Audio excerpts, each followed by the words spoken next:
Hare Krishna, Krishna Krishna Hare Hare, Hare Rama, Rama Rama Hare Hare.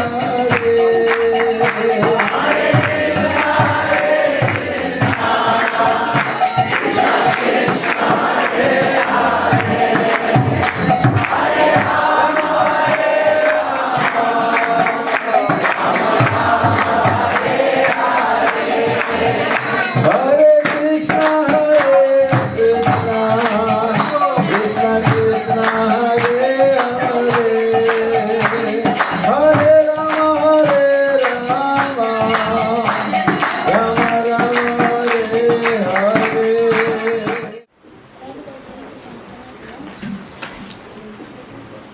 It's a great pleasure to be here in Detroit again. I come once a year on the North American trip. And I'm sorry for starting the program a little late. We drove nearly,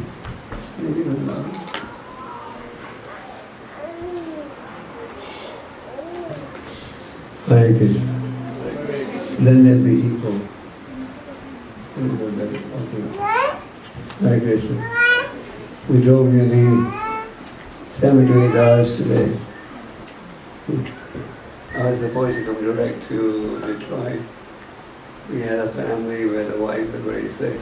Hare Krishna. Hare Krishna. Welcome to the program this evening. We'll read to you 2 verses from the Bhagavad Gita. The verses are from the 18th chapter, and they take 72 and 73. Take 72. O son of Pritha, O conqueror of wealth, have you heard this with an attentive mind? Or your ignorance and illusion now dispelled? Responsibly, Arjuna's reply. Arjuna said, My dear Krishna, O infallible one, my illusion is now gone. I have regained my memory by your mercy. I am now firm and free from doubt and am prepared to act according to your instruction. So as you know, the Bhagavad Gita was spoken by the Supreme Lord to his friend and devotee Arjuna. For whose benefit? Not for Arjuna's benefit. Especially the devotees in the Detroit area. It was spoken for the benefit of humanity. Arjuna is an eternal companion of the Lord. There's no question of he ever being in any confusion. Just like Krishna Maharaj was cursed to die. If Krishna Maharaj wanted, he could have counteracted the curse. After all, when he was in the womb of his mother, there was a brahmastra released by Satama, and the Lord protected him. When he decided to depart in a very auspicious manner, hearing the Bhagavatam, and asking the sages, what should one do? He was about to die. So Arjuna also, we see in the Bhagavad Gita, he gets confused. In the 7th verse of the 2nd chapter, Arjuna said, now I'm confused about my duty, and I'm requesting you to guide me. So in our day-to-day lives, we all get confused, do we? Or we don't? If we don't, you're all Paramahansas. We all get confused. We don't know what to do, what not to do. Arjuna didn't know what to do. On the one hand, Krishna was telling him, do your duty as a Kshatriya. On the other hand, he had all his relatives and that he respected. And he did not wish to fight. So he was confused. But he tried to remove the doubt in a very appropriate manner. In the nectar of instruction presented by Rupa Goswami. Rupa Goswami gave us many wonderful pieces of literature. Chaitanya Mahaprabhu specifically instructed Rupa and his brother to go to Vrindavan and to identify places where the Lord had performed his pastimes, to write books for devotional service and to establish temples.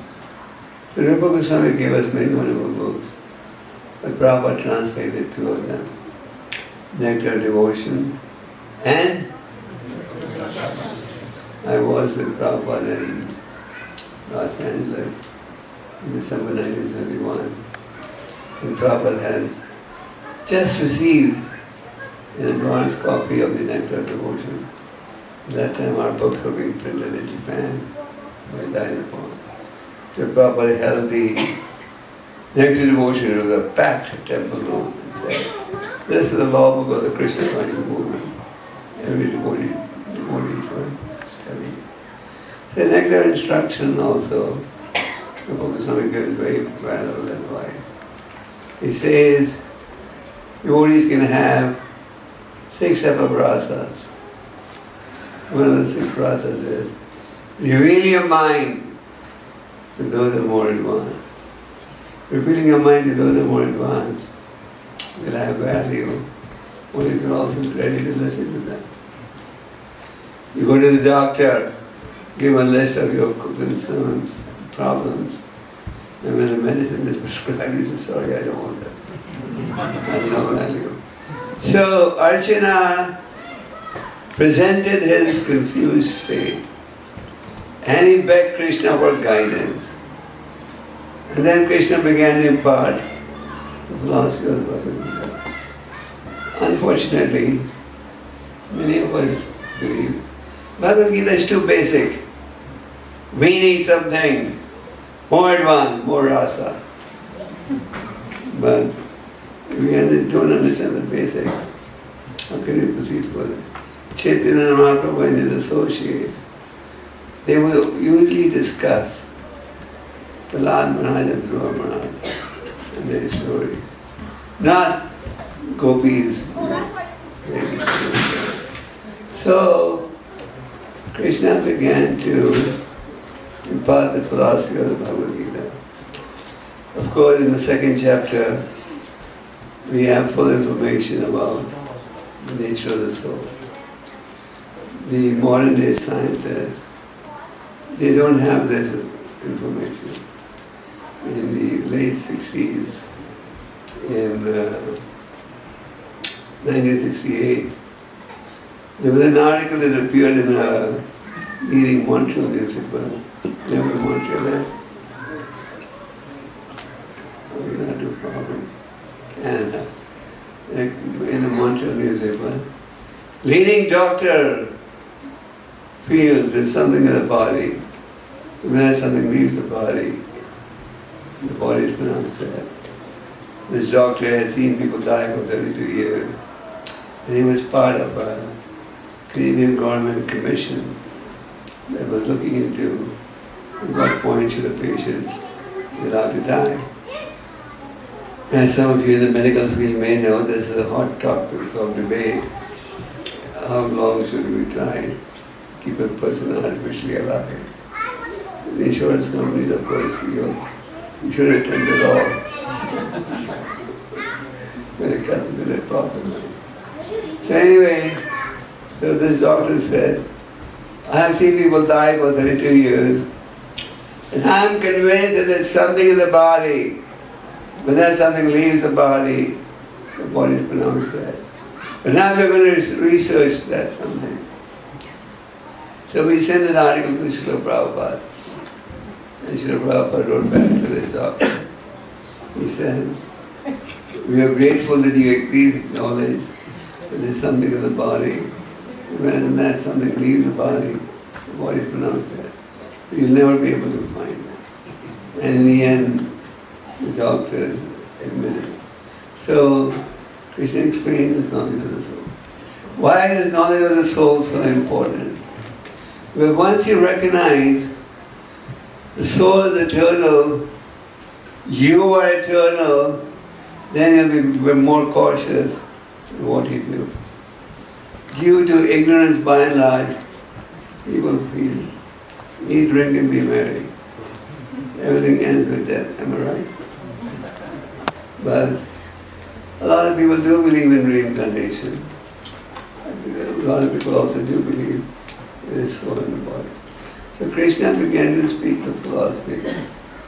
And Krishna doesn't say anything impractical.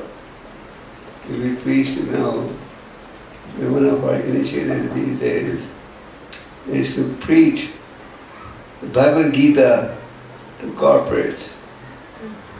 And the reason we're doing that is the Bhagavad Gita presents a very practical outline how to lead a peaceful life. We're all aware of the tension that there is, stress that there is, craziness that there is. It's a crazy world, right? Long, long ago, there was a movie made in Hollywood. It's a mad world. You didn't see the movie, but I know there was a movie better than me. So it is a mad world. And if you look at the current ongoings in society, you will see the prediction of the Bhagavatam is so accurate. I don't know how many of you have read the Srimad Bhagavatam's prediction of the age of Kali, the symptoms. You'll be surprised what you're seeing in society today was predicted 5,000 years ago. So, Krishna began to give the philosophy. We're in the 3rd and 5th chapter. Krishna encourages us to do our duty, but do it in the mood of detachment. What's the major cause of stress, tension? Krishna explains, lust, anger and greed are 3 highways leading to Detroit. Where do they lead to? Huh? Where do they lead to? Hell. You know, the US currency notes they write, in God we trust. Now they say we should write, in greed we trust. That is the common understanding in many parts of the world. And what does greed mean? I want more of everything. Why do I want more? I think it's going to satisfy me. It doesn't matter how much material success you may have, how many Bill Gates you have, richest man in the world. You're not going to find satisfaction unless you inject spirituality in society. The biggest problem in society is lack of spiritual knowledge.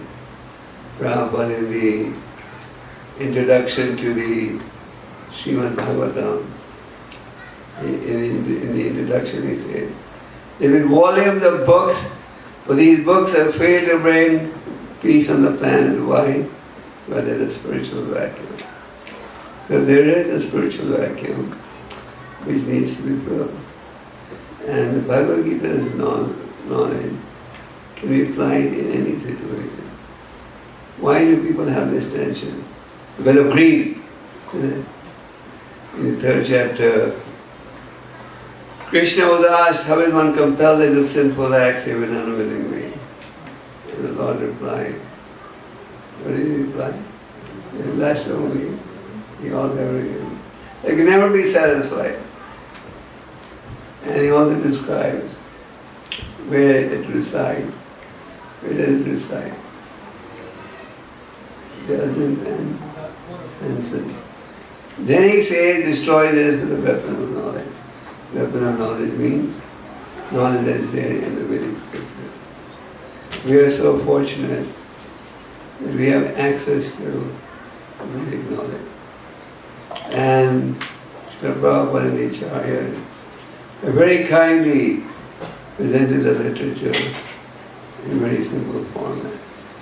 So Krishna gives us complete knowledge, and he declares in the 9th chapter, This knowledge is the king of education. What does it mean, king of education? If you were to say this is the king of education, students from top educational schools in America would dispute it. They would say, no, you get the best knowledge in Harvard or Yale or whatever. But this knowledge is complete knowledge. So Krishna is asking Arjuna, what is he asking? Have you heard this knowledge with an attentive mind? That means when we sit down to chant the holy name or hear the philosophy, we should be fully alert. Attentive mind is very important for spiritual advancement. Sometimes the devotees would ask Prabhupada, how do you preach so enthusiastically? And Prabhupada would say, I heard attentively what my Guru Maharaj said. So attentive mind. So for example, we chant around, we should be fully attentive. When we read, fully attentive. So Arjuna is being questioned. Is your ignorance and illusion now dispelled? So we are all born in ignorance, am I right? Om Gyan Himanandasya Jnananjana Shalakya Chakshu Vildanina Tasmai Shri Gravana. Most of us are born in ignorance, we live in ignorance, and we die in ignorance. Those who are fortunate, Brahmanda Brahmite, Kuna Bhagavana Ji, Guru Krishna Kripa Bhai, Bhagavata Ji. Those are fortunate, going through the cycle of both of that, receive the seed of bhakti, knowledge that bhakti is the path to please the Lord. So, Krishna is asking, is your ignorance and illusion not dispelled? So to be in doubt is nothing embarrassing. To be in illusion and ignorance is also nothing embarrassing. But if we don't find a remedy to the problem, then we are to blame. We should recognize we are in ignorance. The tragedy of modern society is we don't acknowledge I'm in ignorance, am I right? We don't acknowledge I'm in illusion. We think, I know what's best. Don't tell me anything. That is the power of illusion. And due to ignorance, what do? Due to ignorance, we identify the body as a real self. And we cater to the needs of the body. What is modern education teaching us? We're not against modern education, because modern education can also be used to serve the Lord. But we are against misuse of modern education. By and large, modern education just caters to knowledge how you can give the body more nourishment, more sense pleasure. So, Krishna is questioning the illusion and ignorance dispelled. So what does Arjuna say in reply? He says, my dear Lord, my illusion is now gone. Arjuna says, oh infallible one. What does it mean? Oh infallible one. God never makes mistakes. You and I make mistakes. In English they say, to err is human. You heard that before? No. To err is human is common English. It means mistakes, to make mistakes is normal. So, but the Lord, He never makes any mistake. He's complete in all respects. So, Krishna is addressing, oh infallible, my illusion is now gone. And by your mercy, my memory has been revived. So, Arjuna's illusion How they disappear? By hearing the message of the Gita. So similarly, our illusion can also be overcome if we regularly read the Bhagavad Gita. The Bhagavad Gita, sometimes people say, Arjuna had a great fortune of receiving this knowledge from Krishna. But we don't have that fortune. But if you're reading the Gita, listening to it attentively, then you have the same fortune. Bhishma Deva had the benediction. He could choose his moment of departure. So when Bhishma Deva was leaving his body, the Lord was personally at his bedside. So were the Pandava brothers. And in that environment, the Lord told Yudhishthira to ask Bhishma Deva questions. And Bhishma Deva, meditating in the Lord, so to speak, after his body. So Prabhupada in the first canto said anyone who has a fortune of hearing the holy name or the Bhagavatam and the Gita while leaving his body will get the same benefit that Bhishma Deva obtained. The point is, the message of the Gita is not different from the Lord. So the Lord is infallible one. That is the devotee's understanding. Sometimes you see a lot of misery in society. And people say, why is God making this happen? Have you heard that before? Why is God making this happen? Why should there be so much misery in life? Why was this child born handicapped? We forget we're all eternal. We forget we all have a history of karma. But we don't want to believe in that. So, Lord is always infallible. My illusion is now gone. Now, I have regained my memory for your mercy. Now I'm ready to act according to your instructions. So that should be our goal, to act according to Krishna's instructions. And what's Krishna's instructions? What did he give in the 18th chapter? Sarvadharma Parityajya Mame Amtam Sarvapapava Moksha Vimamya. Give up everything and surrender to me. That doesn't mean you're a family man, you have to give up your family, your business and job. What Krishna means is give up all your so-called attractions and focus on making me the goal of life. That's like Krishna said, Yat karoshi yadashnati yadyosi yadasi yat tapasali kantya tat karishamad. All that you do, all that you eat, all charity you do it as an offering unto me. So Bhagavad Gita teaches us how to get detached. And in this regard, Bhagavad Gita gives you an example. For lotus leaf that is in water, but not touched by the water. You have to live in the material world.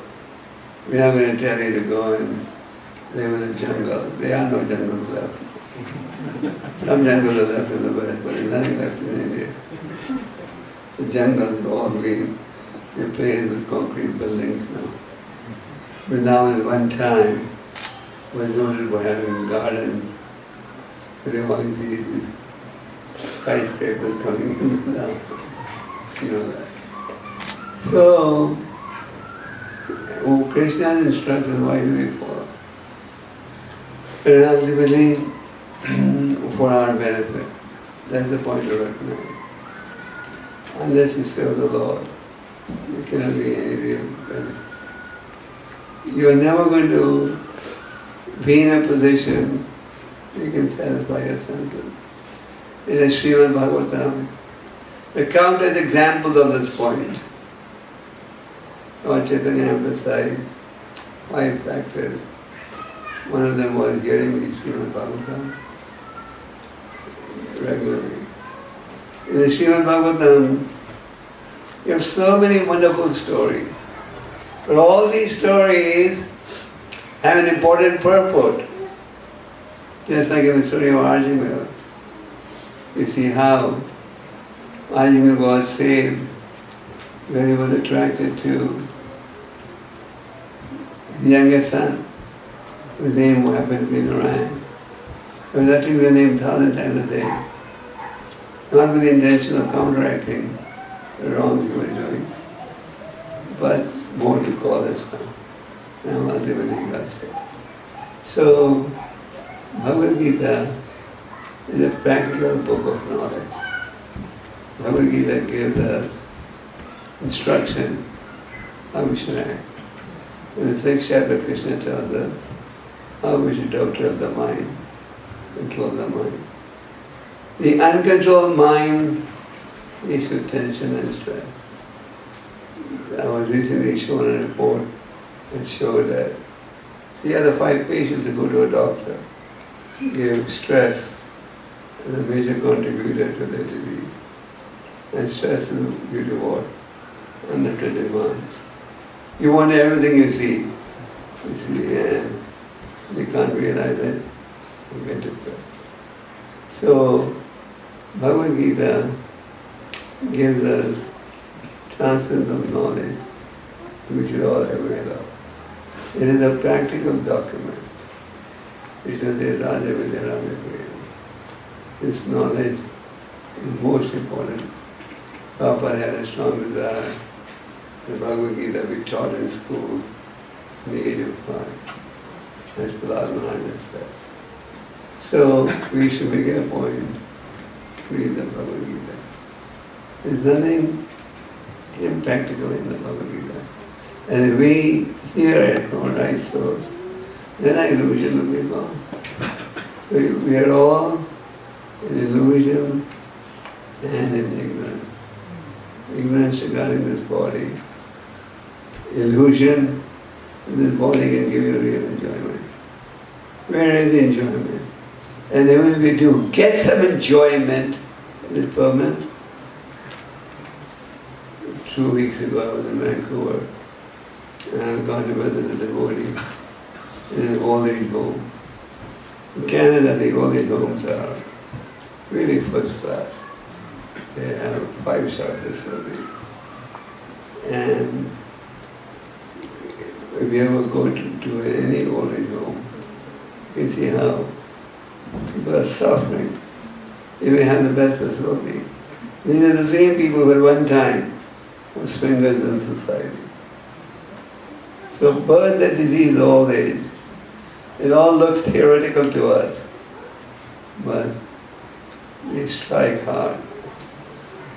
And what is the solution? The solution is systematically studying spiritual knowledge. A society without spirituality is shama eva hi kevalam. As Prabhupada used to say, you can have 1 0 plus 100 zeros, they total to 0. If you add the figure 1, zeros will become infinite. So as devotees, we should make it a point to read the Bhagavad Gita every day. It will inject in us a mood of detachment. Because let's face it, just becoming a devotee doesn't mean you give up all your attachments. But when you have proper education, when you have proper spiritual understanding, then you can act properly. So Bhagavad Gita removes us from a position of ignorance.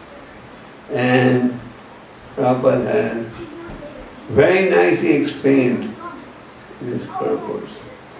Prabhupada's purpose are complete, as some of you may know.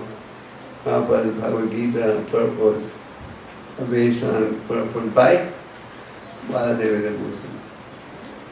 And Prabhupada has presented everything we need to know to understand the Gita properly. So Arjuna said, I heard this with an attentive mind.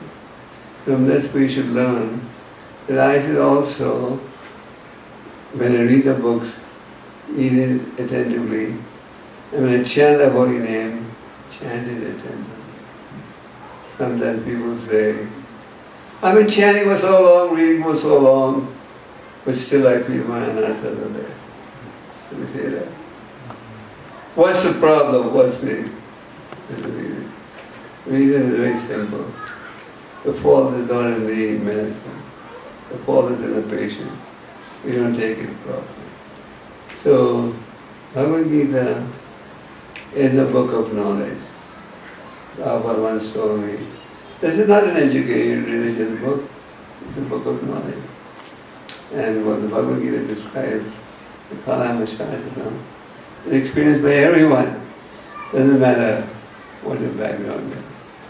So, we should follow the footsteps of Arjuna, read the Bhagavad Gita with an attentive mind, and come to the conclusion that I will do what Krishna wants us to do. And what does Krishna want us to do? Chant the holy names of the Lord. In Kali Yuga, Lord incarnates in the holy name. Kali Kali Nama Rupa Krishna Avatar. And this chanting the holy name gives us several benefits. People sometimes want to know, what are the benefits you can derive by chanting? What are some of the benefits? Who knows? Yeah. Purify ourselves. Okay. Purify. What else? Yes. Relief from material stress. Relief from material. Yes. Chetana Brahmananda. Cleansing the heart. The heart is heavily contaminated. And we can experience that. Before coming to Krishna consciousness, we may have indulged in so many activities. But now, we're getting reformed. In the 10th canto, we read the story of Monibiwa and Gopal, the two sons of Kuvera.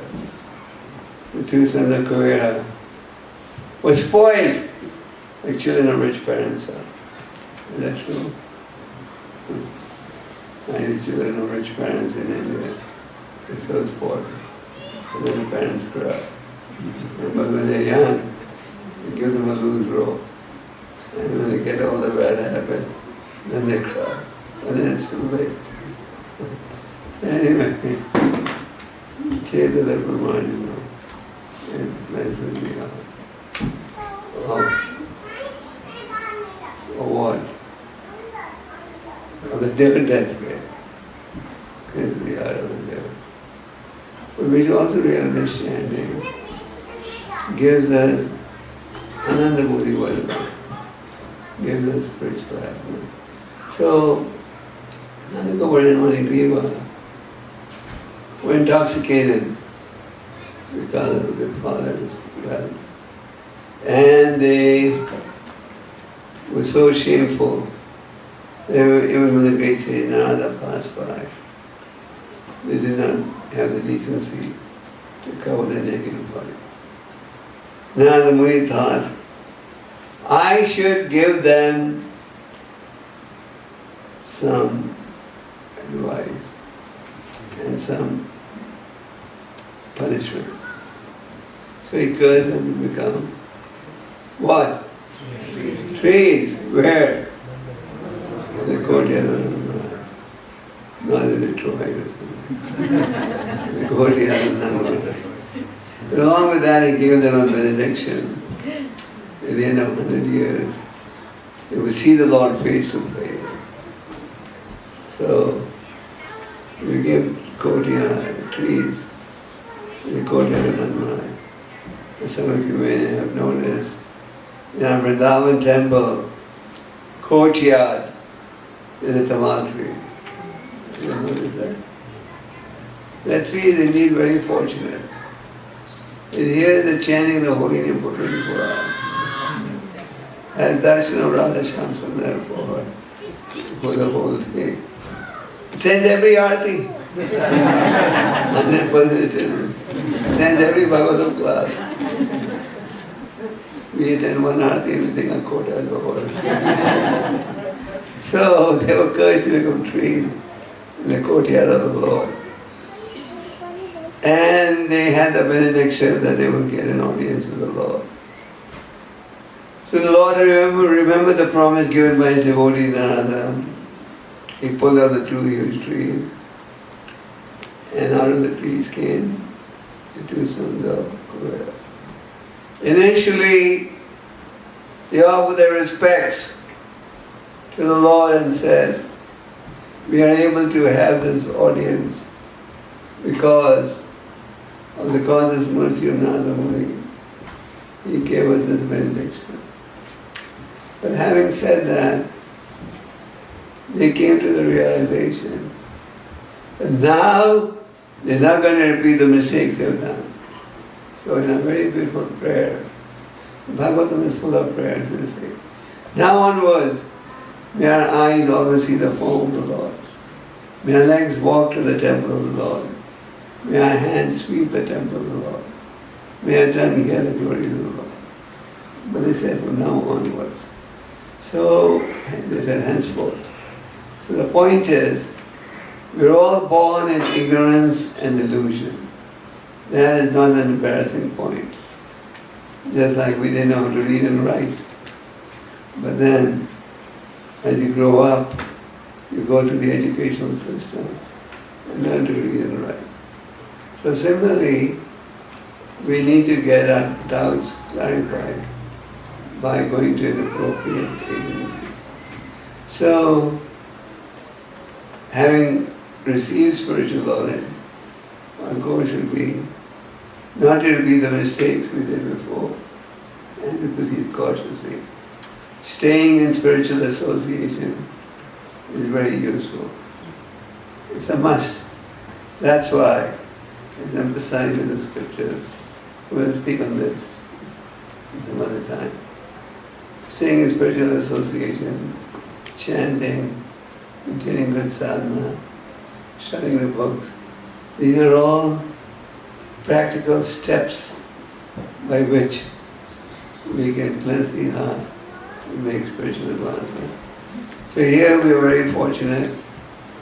Sometimes we are looking for something new that I've never heard before. But there's nothing new that you have never heard before. And everything we say, the basic knowledge given 5,000 years ago. So kindly read the Gita. Prabhupada wanted us to read the Gita regularly. That's why he hand wrote when he opened the first temple, that every devotee should read Bhagavatam and Bhagavad Gita.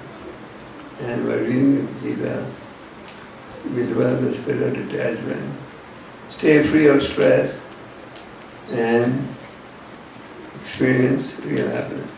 As Krishna says in the Bhagavad Gita, Brahma Bhuta Prasanatma Sojati na Kamshati. One who is transcendently situated is always joyful. And Prahlad Maharaj very nicely says, people do not know how real happiness can be found. At least those of you settling, coming to ISKCON temples, know that the path is Bhakti Yoga. Generally, all over the world, only those people come to ISKCON temples who have an interest in Bhakti Yoga. So that is the solution. So let us take to Krishna consciousness seriously and be determined to perfect our lives. Hare Krishna. And there's some time for questions if you have. In case you have some questions on. Yeah? No questions? Yes, sir. You're mentioning about reading Bhagavad Gita. When you distribute Bhagavad Gita in 70s and 80s, people were very much interested in this knowledge. Now when we share Bhagavad Gita with many people on the street, they have interest for some time, but how can we help them in studying Bhagavad Gita? Invite them to the temple, Bhagavad Gita classes. And if they're really serious, connect them to some senior devotee who can give them time. The management in every temple should organize management issues in such a way We have these classes. Our business is to educate society. Educate society means create a forum where people can receive this knowledge. You agree? And you're qualified to teach. So when you meet someone, you preach it, explain. Yeah? More questions?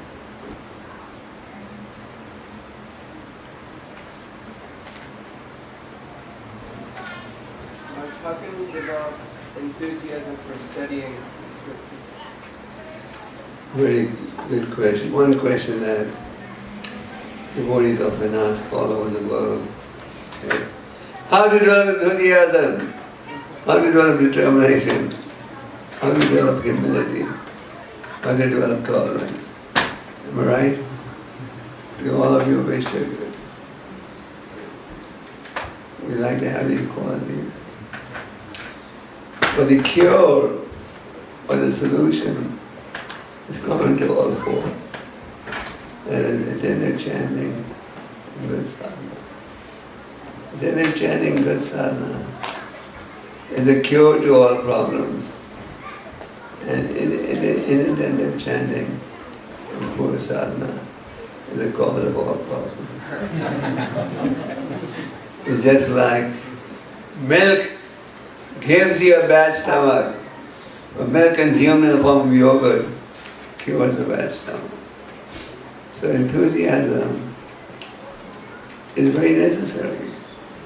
Goswami says, Utsahana Shayadharya Sattakrama Pravadana. So we should be enthusiastic. If we go to preach, if we're enthusiastic,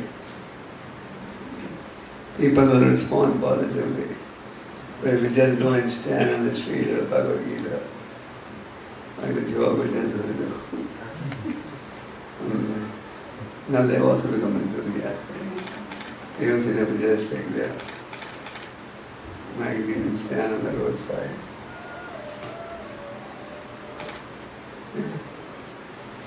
Good sadhana. Any more questions?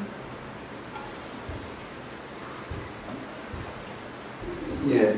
Hare Krishna, like I have a question. So, like some people when they're doing japam, they might feel like it's not proving to be effective. So, how do you increase the intensity and the enthusiasm for chanting? Some people chant and they feel it's not effective. It all depends on their chanting. Chanting is bound to be effective. But if you're just casually chanting, even if you're casually chanting, it is effective. You know, I told this story yesterday in Toronto. When Prabhupada went to India, the first time with his Western disciples, he created such a sensation. And Prabhupada was doing the big pandals in Bombay, Delhi and big city. 35,000 people would come. So this inspired a movie star to make a movie called Hare Rama, Hare Krishna. I never saw that movie, but I heard that. The good thing is the whole movie, the Hare Krishna mantra is playing. The downside is, they show that people chant Hare Krishna, they take drugs, feel high, and then they chant Hare Krishna. So I went to Prabhupada in 1973. I told Prabhupada, this movie is going to spoil our image in India, Prabhupada. Prabhupada said, no, nothing will be lost. People will hear the holy name and benefit. About 2 weeks ago, I initiated one devotee who lives in America. And I asked him, how did he become a devotee? So he told me a funny story. He said when he was young, 4 years old, this movie Hare Krishna Hare Rama was released. And in that movie, there was a Hare Krishna song. And I used to go to Panwala's shop, sit down and hear that record again and again. I liked it so much.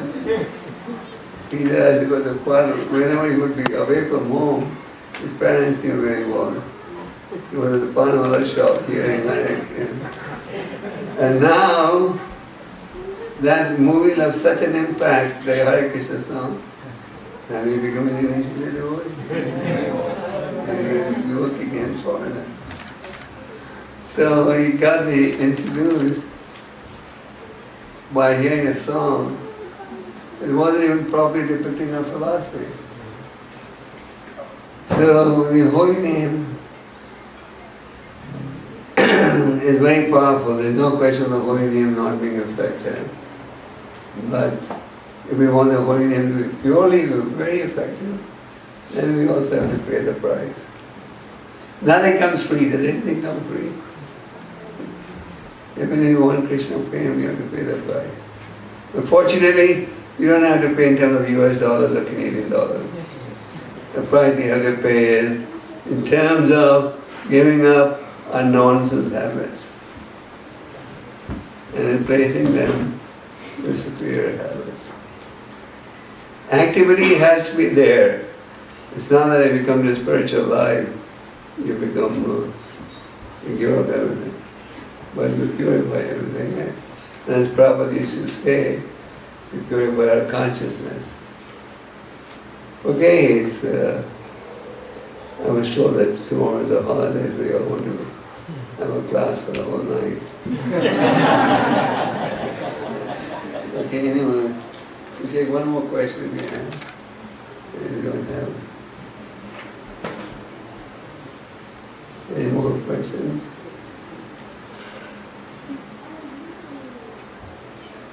Yeah. How do you develop intense focus? How do you develop? Intense focus. Intense focus. Yeah, focus and attentiveness. How do you develop? You see, everything in life can be attained by making a determined effort. Just like you're a doctor. Okay? When you were in school or college, whether in India or wherever, if you want to get into medical school, even in America, unless you have good grades, you can't get into it. Am I right? Unless you want to go to the Caribbean. Okay, so you have to really study. And you make sacrifice. You make a determined effort, you get good grades, then you get into good schools. So similarly with spiritual life also, we have to make an effort to get a book. You can't expect doing nothing will give you life. So Rupa Goswami and fortunately the scriptures guide us at every step what to do, what not to do. And with the help of a spiritual teacher, we can realize what we had to do to get the program. Lord Chaitanya said, the first step, take shelter of a bona fide spiritual teacher, then serve him, then get initiated, then inquire, what do I have to do to get focused that we're talking about? And then, if something has to be renounced, renounce that. Make That's how you tell your patients, when your patients develop diabetes, what do you tell them? Eat chocolates. Give up all sweet items. If he wants to survive, he has to. If he wants to die, then he doesn't have to. So, we have the whole lifetime, we just have to make an attempt. Okay? You stop here, are you all hungry?